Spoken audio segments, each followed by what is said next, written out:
Video में हम nuclear structure and properties of nuclei का एक और टॉपिक करने वाले हैं जिसका नाम है कॉम्पोजिशन ऑफ न्यूक्लियस। ये इस टॉपिक का फर्स्ट पार्ट है। ठीक है, तो कॉम्पोजिशन ऑफ न्यूक्लियस का क्या मतलब है कि न्यूक्लियस किस किस से मिलकर बना है वो हम देखेंगे।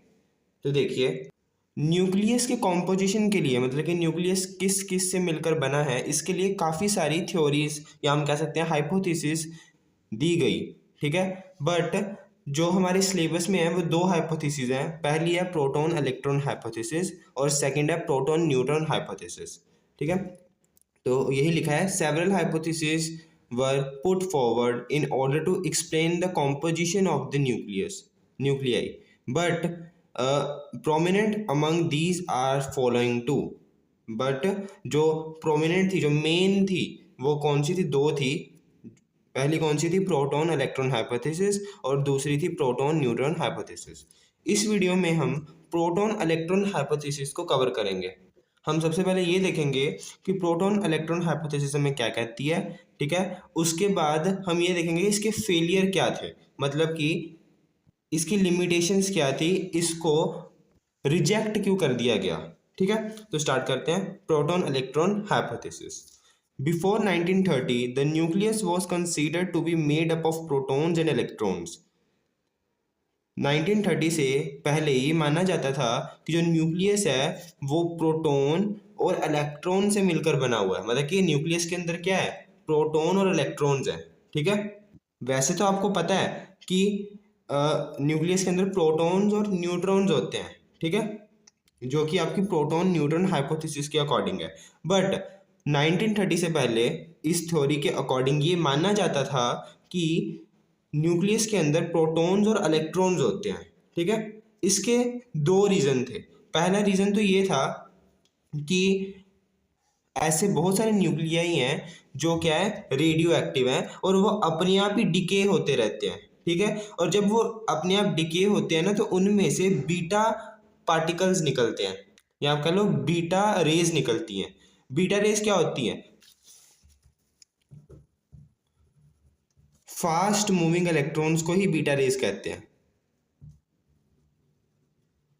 ठीक है, तो मैंने क्या कहा, जब न्यूक्लियस अपने आप डिके होते थे तो उनमें से फास्ट मूविंग इलेक्ट्रॉन्स निकलते थे।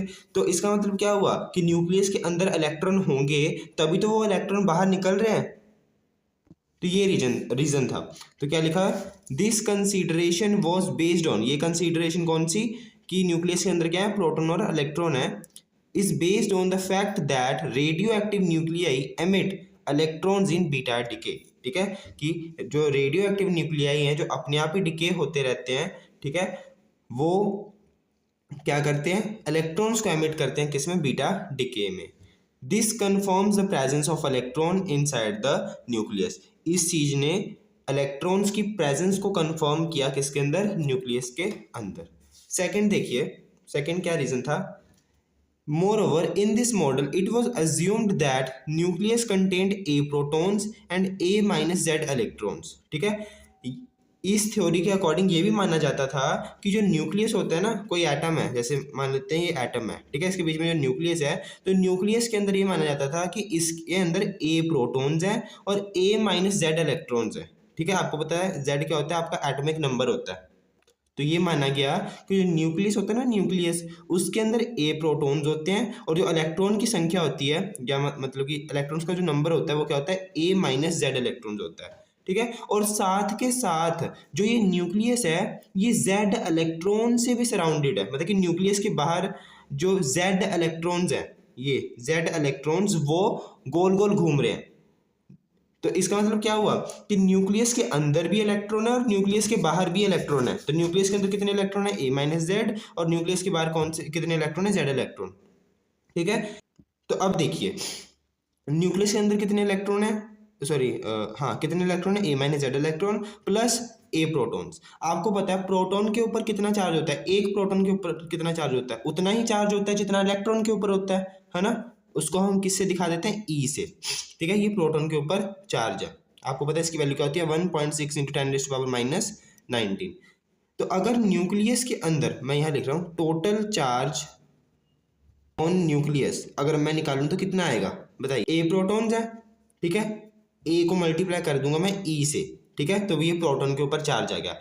एक प्रोटॉन के ऊपर कितना चार्ज है, ई चार्ज है, तो ए प्रोटॉन्स के ऊपर कितना होगा, ए इंटू ई होगा, प्लस ए माइनस जेड इलेक्ट्रॉन्स है, इलेक्ट्रॉन्स के ऊपर भी कितना चार्ज होता है, ई ही होता है, बस नेगेटिव में होता है, ठीक है। तो अगर एक इलेक्ट्रॉन के ऊपर माइनस ई चार्ज है तो ए माइनस जेड इलेक्ट्रॉन के ऊपर कितना चार्ज होगा, ए माइनस जेड इंटू माइनस ई, ठीक है। ये आ गया टोटल चार्ज ऑन न्यूक्लियस, ठीक है। अगर मैं पूरे एटम के ऊपर चार्ज निकालूं, ठीक है, उससे पहले इसको थोड़ा सॉल्व कर लेते हैं। ए ई प्लस माइनस ई को अंदर मल्टीप्लाई करो तो माइनस का ए ई प्लस जेड ई आ जाएगा, ठीक है, ये कट गया तो आपके पास क्या आ गया, जेड डी आ गया। ये क्या है, न्यूक्लियस के ऊपर टोटल चार्ज आ गया। और वैसे भी आप आज भी पढ़ते भी हो कि न्यूक्लियस के ऊपर कितना चार्ज होता है, जेड इंटू ई चार्ज ही होता है, ठीक है, जो कि पॉजिटिव है, ठीक है। अब देखिए अगर मैं टोटल चार्ज ऑन एटम निकाल लूं, टोटल चार्ज ऑन एटम निकाल लूं तो कितना आएगा, न्यूक्लियस के ऊपर कितना चार्ज है, जेड डी चार्ज है, ठीक है, प्लस बाहर भी तो इलेक्ट्रॉन घूम रहे हैं न्यूक्लियस के बाहर, जो कि एटम के अंदर ही है, पर न्यूक्लियस के बाहर भी तो इलेक्ट्रॉन घूम रहे हैं, वो कितने इलेक्ट्रॉन है, जेड इलेक्ट्रॉन है, तो जेड इलेक्ट्रॉन के ऊपर कितना चार्ज होगा, जेड इंटू माइनस ई, क्योंकि इलेक्ट्रॉन है ना तो इलेक्ट्रॉन के लिए माइनस ई, तो ये क्या आ गया, कट के जीरो आ गया। तो टोटल चार्ज ऑन एटम कितना होता है, जीरो होता है। और ये आपको पता भी है, ये डिस्कवर भी हो चुका था कि जो टोटल चार्ज होता है एटम के ऊपर वो न्यूट्रल होता है। तो जो ये थ्योरी थी ये इसको भी सेटिस्फाई कर रही थी, इस कंडीशन को भी, जो टोटल चार्ज होता है एटम के ऊपर पूरा, वो क्या होता है, जीरो होता है, ठीक है। तो यही लिखा हुआ है, in this model it was assumed that nucleus contained a protons and a minus z electron surrounded by z extra nuclear electron, मतलब कि जो बाहर इलेक्ट्रॉन z घूम रहे हैं, so that जो एटम है वो क्या होगा, इलेक्ट्रिकली न्यूट्रल होगा, इसी कारण से, ठीक है, ये भी आप लिख लेना। तो ये दो पॉइंट्स थे जो प्रोटॉन इलेक्ट्रॉन हाइपोथेसिस को सपोर्ट कर रहे थे। अगर अब मैं इसकी लिमिटेशंस की बात करूं कि ये रिजेक्ट क्यों हो गई, तो इसकी मैं मेन 3 लिमिटेशंस को डिस्कस करूंगा इस वीडियो में। तो यहाँ आप लिखोगे, however the existence of electron inside the nucleus was rejected due to the following reasons. Following आपके पास रीजन थे, उसके कारण जो इलेक्ट्रॉन्स की जो एग्जिस्टेंस है न्यूक्लियस के अंदर, कि न्यूक्लियस के अंदर इलेक्ट्रॉन होते हैं, इस बात को रिजेक्ट किया गया था। प्रोटॉन्स तो होते हैं, इसको नहीं किया गया था, ये माना गया था कि जो न्यूक्लियस है उसके अंदर इलेक्ट्रॉन्स नहीं होते, ठीक है। तो इसको रिजेक्ट क्यों किया गया, फॉलोइंग रीजंस के कारण। फर्स्ट रीजन क्या था, energy of electrons inside the nucleus, ठीक है, energy of electron inside the nucleus. अगर हम ये मान के चलें कि जो इलेक्ट्रॉन्स हैं वो न्यूक्लियस के अंदर पाए जाते हैं, ठीक है, तो तब हमने जो एनर्जी निकाली थी ना उन इलेक्ट्रॉन्स की न्यूक्लियस के अंदर, वो हमारे पास जो आई थी वो आई थी 10 मेगा इलेक्ट्रॉन वोल्ट, ठीक है, ये एनर्जी मान आई थी, मतलब कि हमारी इलेक्ट्रॉन्स की। पर जो इलेक्ट्रॉन्स बीटा डिके के दौरान न्यूक्लियस में से निकलते हैं, ठीक है, जो fast moving electrons decay process के दौरान बाहर को निकलते हैं, उनकी एनर्जी सिर्फ 2 से लेकर 3 मेगा इलेक्ट्रॉन वोल्ट पाई गई थी, ठीक है। तो इसलिए इस थ्योरी को रिजेक्ट कर दिया गया था। तो इसको हम लिखेंगे कैसे, कैसे इसको प्रूव करेंगे वो देखते हैं। मेन इसमें हमें यही मैं बताऊंगा आपको कि जो न्यूक्लियस के अंदर जो इलेक्ट्रॉन थे, अगर हम मान के चले मतलब कि इलेक्ट्रॉन न्यूक्लियस के अंदर है, तब उनकी एनर्जी 10 मेगा इलेक्ट्रॉन पाई गई थी। पर जो फास्ट मूविंग इलेक्ट्रॉन्स होते हैं जो मतलब कि न्यूक्लियस में से निकलते हैं बीटा डिके के दौरान, उनकी एनर्जी जब पता करी गई तो वो थी 2 या फिर 2 से 3 मेगा इलेक्ट्रॉन वोल्ट, जो कि काफ़ी अलग है 10 मेगा इलेक्ट्रॉन वोल्ट से, ठीक है। तो इसलिए इसको रिजेक्ट कर दिया गया था। तो देखिए इसमें लिखेंगे हम कैसे, if the electron is present inside the nucleus then the uncertainty in the, मतलब कि इसको मैं प्रूव करने वाला हूँ, ठीक है, इस चीज़ को कि 10 मेगा इलेक्ट्रॉन वोल्ट है energy. If the electron is present inside the nucleus, then the uncertainty in the measurement of its position must be equal to the diameter of the nucleus. देखिए अगर ये न्यूक्लियस है, ठीक है, ये nucleus है और न्यूक्लियस के अंदर अगर इलेक्ट्रॉन्स हैं, ठीक है, तो इलेक्ट्रॉन्स की जो अनसर्टेनिटी है पोजीशन की, न्यूक्लियस के अंदर पाए जाने की जो अनसर्टेनिटी है, ठीक है, वो जो होगी वो पक्का जो न्यूक्लियस का डायमीटर होता है ना, ये डायमीटर उसके इक्वल होगी। ठीक है, जो इलेक्ट्रॉन है इस न्यूक्लियस के अंदर अगर हम मान के चलते हैं तो जो इलेक्ट्रॉन है इस न्यूक्लियस के अंदर कहीं भी पाया जा सकता है। अनसर्टेनिटी होती है किसमें, इलेक्ट्रॉन की पोजीशन में। ठीक है, तो अनसर्टेनिटी को हम दिखाते हैं डेल्टा एक्स से। इलेक्ट्रॉन की जो पोजीशन है उसमें जो अनसर्टेनिटी वो डेल्टा एक्स है, वो किसके इक्वल होगी, न्यूक्लियस के डायमीटर के इक्वल होगी। ठीक है, तो वही हमने यहाँ लिखा था। तो अगर मैं रेडियस न्यूक्लियस का, आपको पता है रेडियस क्या होता है न्यूक्लियस का, 10⁻⁻14 मीटर का होता है, मतलब कि इसके ऑर्डर का होता है। तो डायमीटर क्या होगा, 2 इंटू 10⁻⁻14 मीटर, यही डायमीटर होगा। ठीक है, 2 से मल्टीप्लाई कर दो, आपको पता है रेडियस को 2 से मल्टीप्लाई कर दो तो डायमीटर आ जाता है, तो वही हमने करा। तो डेल्टा एक्स आपकी अनसर्टेनिटी है। ठीक है, और ये क्या है, रेडियस है किसका, न्यूक्लियस का, और ये दोनों क्या होंगे, इक्वल होंगे, ये लिख दिया। ठीक है, इसको हम इक्वेशन में 1 मान लेते हैं। अब आपको पता है हेजनबर्ग अनसर्टेनिटी रिलेशन के अकॉर्डिंग, आपको ये आपने छोटी क्लासेस में पढ़ रखा होता है ये relation, delta x into delta p is equal to h cut, ये आपका रिलेशन होता है। ये होता है अनसर्टेनिटी इन पोजीशन, ये होती है अनसर्टेनिटी इन मोमेंटम, जो किसके इक्वल है, एच कट के इक्वल। एच कट को हम ऐसे लिख सकते हैं h/2 पाई। एच कट क्या होता है, h/2 पाई। ठीक है, यहाँ से मैं निकालूंगा मोमेंटम की value, delta p is equal to h/2 pi, और ये डेल्टा एक्स को नीचे लीजिए तो डेल्टा एक्स आ जाएगा। ठीक है, अब आपको पता है एच क्या, प्लैंक्स कांस्टेंट है, इसकी वैल्यू क्या होती है वो हम यहाँ पुट कर देंगे। पुट कर दो, 6.63 इंटू 10⁻⁻34 आ जाएगा। अपॉन में ये क्या है, 2 पाई, इसको हम लिख सकते हैं 2 इंटू 3.14, पाई की वैल्यू ये होती है, इंटू डेल्टा एक्स की वैल्यू क्या थी, 2 इंटू 10⁻⁻14, 2 इंटू 10⁻⁻14 थी। ठीक है, और जो ये आपकी यूनिट बनेगी ये केजी मीटर सेकेंड इनवर्स बनेगी। ठीक है, अब इसको अगर मैं सॉल्व करूँ तो डेल्टा पी की जो आपके पास वैल्यू निकल के आएगी वो आएगी 275 into 10⁻21 KG metre second inverse आ जाएगी। ठीक है, अब देखिए हमने यहाँ डेल्टा पी को लगभग पी के इक्वल ही मान के चल सकते हैं। ठीक है, तो पी के इक्वल ही मान के चल देंगे तो हमारे पास जो पी है मतलब वो किसके इक्वल आ गया, 5.275 into 10⁻⁻21 kg metre second inverse.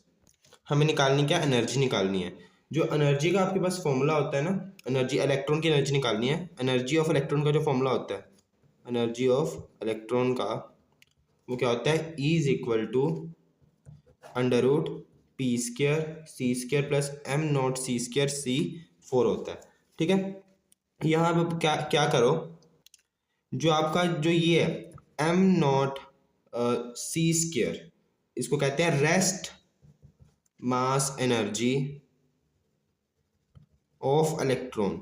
जो ये rest mass of energy of electron होती है ना, ये लगभग होती है 0.511 मेगा इलेक्ट्रॉन वोल्ट के इक्वल होती है। ठीक है, अगर इसका आप स्केयर कर दोगे ये और छोटी वैल्यू हो जाएगी। ठीक है, तो इसलिए हम इसको नेग्लेक्ट ही करते हैं।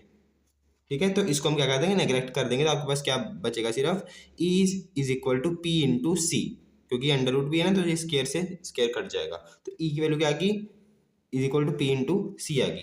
पी की वैल्यू हमने क्या निकाली थी, ये निकाली थी, यहाँ पुट कर दो तो 5.275 इंटू 10⁻⁻21। ठीक है, और सी की वैल्यू क्या होती है, स्पीड ऑफ लाइट, ये आपको पता ही है 3 इंटू 10⁻8 होती है। तो इसको जब मल्टीप्लाई किया तो आपके पास जो वैल्यू आएगी अप्रॉक्सीमेट वो क्या आएगी, 10 मेगा इलेक्ट्रॉन वोल्ट आएगी। ठीक है, तो देखिए एनर्जी ऑफ इलेक्ट्रॉन कितनी आएगी, 10 मेगा इलेक्ट्रॉन वोल्ट आ गई। पर जो एक्सपेरिमेंटली जो एनर्जी थी बीटा डिके में जो आपके इलेक्ट्रॉन्स होते हैं उनमें वो थी आपकी सिर्फ 2 से 3 नहीं, 2 से 4 वोल्ट, 2 से 4 मेगा इलेक्ट्रॉन वोल्ट। ठीक है, जो कि आपकी इस एनर्जी से काफ़ी मतलब कि कम है। ठीक है, तो इसलिए आपका जो इलेक्ट्रॉन है वो हम कह सकते हैं कि न्यूक्लियस के अंदर नहीं हो सकते। तो electrons can not be present in the nucleus, या फिर can not exist in the nucleus. चलिए अब देखते हैं हम न्यूक्लियर मैग्नेटिक मूवमेंट। ठीक है, तो न्यूक्लियर मैग्नेटिक मूवमेंट से भी हमें ये पता चलता है कि जो इलेक्ट्रॉन्स हैं वो एग्जिस्ट नहीं कर सकते न्यूक्लियस में। कैसे, देखिए पहले तो जो मैग्नीट्यूड होता है न्यूक्लियर मैग्नेटिक मोमेंट का, जो न्यूक्लियर मैग्नेटिक मोमेंट होती है उसका जो मैग्नीट्यूड होता है किसके लिए, न्यूक्लियस के लिए, न्यूक्लियर है ना, तो वो उसकी वैल्यू क्या होती है, mu N is equal to e h upon 4 pi m p. ठीक है, ये आपका एक्सप्रेशन होता है किसके लिए, न्यूक्लियर मैग्नेटिक मूवमेंट के लिए। अब देखिए अगर इलेक्ट्रॉन्स एग्जिस्ट करते हैं किसमें, न्यूक्लियस के अंदर, तो जो न्यूक्लियर मैग्नेटिक मूवमेंट जो होना चाहिए वो इलेक्ट्रॉन के मैग्नेटिक मूवमेंट के सेम ऑर्डर में होना चाहिए, मतलब कि ये दोनों लगभग सेम होने चाहिए। जिस ऑर्डर का मैग्नेटिक मूवमेंट न्यूक्लियस का है उसी ऑर्डर का जो मैग्नेटिक मूवमेंट इलेक्ट्रॉन का होना चाहिए।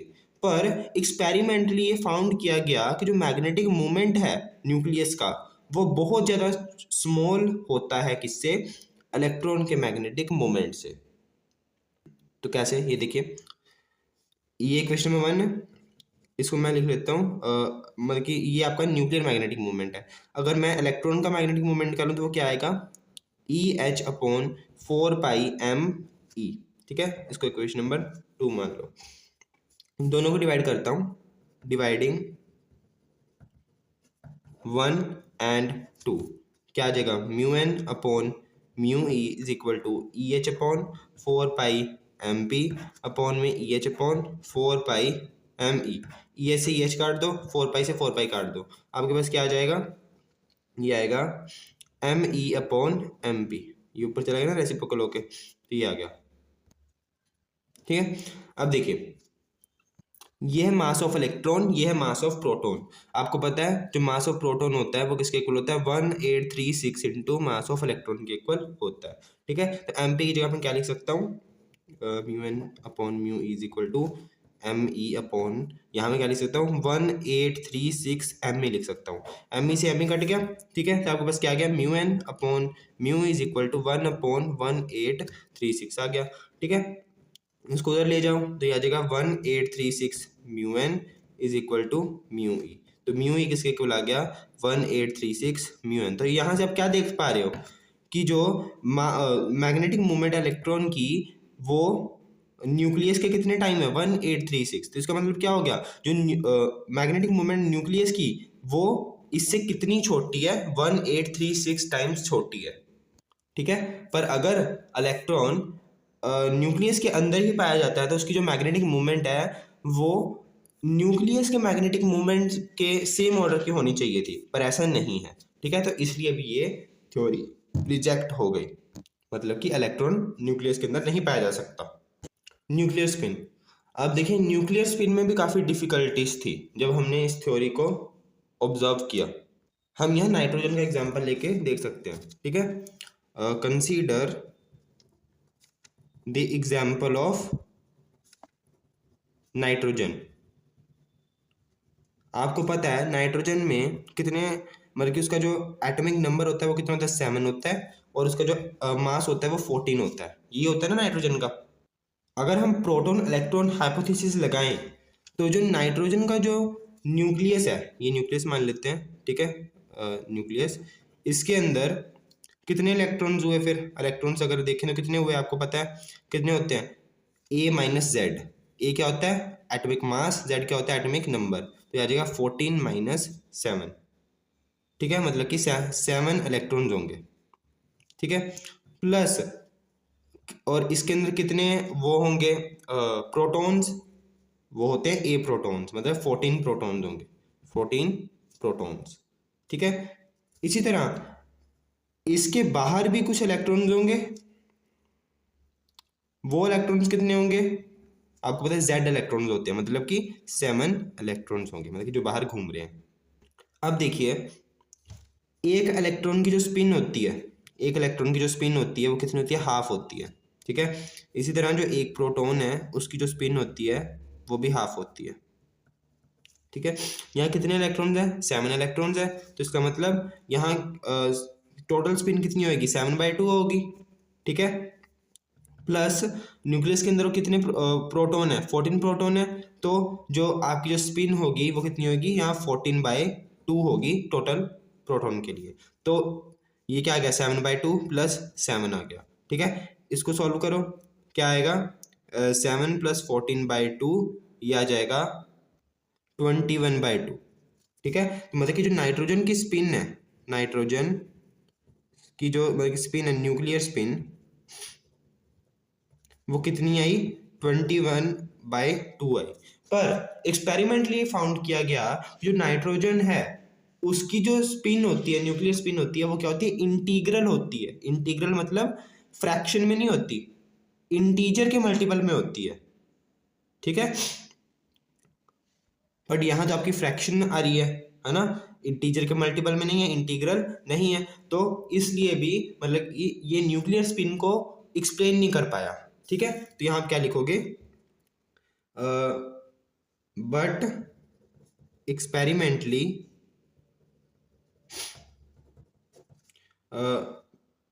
it is observed that जहाँ observed spin of nitrogen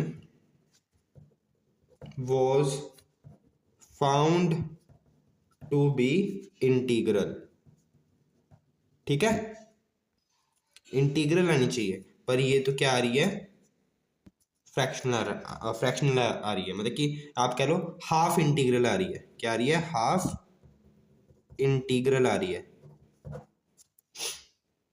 तो इन्हीं कारणों के कारण जो प्रोटॉन इलेक्ट्रॉन हाइपोथेसिस है उसको क्या कर दिया गया, रिजेक्ट कर दिया गया, ठीक है। इसके बाद जो आपके पास हाइपोथेसिस आई वो आई प्रोटॉन न्यूट्रॉन हाइपोथेसिस। वो क्या होती है वो हम देखेंगे नेक्स्ट वीडियो के अंदर, और उसको एक्सेप्ट क्यों किया गया वो भी हम नेक्स्ट वीडियो के अंदर देखेंगे, ठीक है।